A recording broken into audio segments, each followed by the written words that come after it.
शेतकरी कर्जमाफीबाबत महसूल मंत्री बावनकुळेंनी मोठं विधान केलंय। सरसकट कर्जमाफी केली जाणार नाही। ज्यांना कर्जमाफीची गरज आहे अशा योग्य शेतकऱ्यांचीच कर्जमाफी व्हावी। जी व्यक्ती बंगला फार्म हाऊस बांधतो त्यांना कर्जमाफी हवी कशाला, असं विधान बावनकुळे यांनी केलंय। जिगाव धरण जवळ आंदोलनामध्ये एका व्यक्तीने जलसमाधी घेतली असता तो वाहून गेलाय। वाहून गेलेल्या व्यक्तीच्या कुटुंबाने आक्रोश केलाय।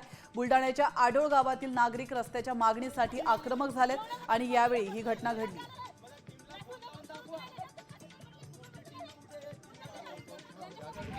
नागपुरात महानगरपालिकेच्या आदेशानंतर कत्तलखाने आणि मटण विक्रीचे दुकान बंद ठेवण्यात आलेले आहेत। एक दिवस बंद ठेवल्याने काही फारसा फरक पडत नाही अशी प्रतिक्रिया चिकन मटण विक्रेत्यांनी दिली आहे।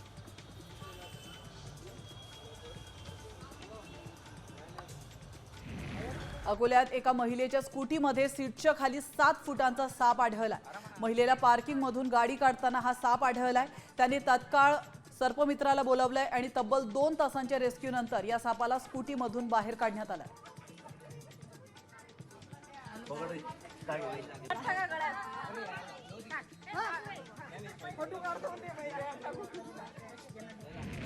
सावनेरचे भाजप आमदार आशिष देशमुख यांना बाईकवरील स्टंटबाजीत चांगलीच भोवली आहे। वाहतूक नियमांचं उल्लंघन केल्याप्रकरणी पोलिसांनी त्यांना 2000 रुपयांचा दंड ठोठावला।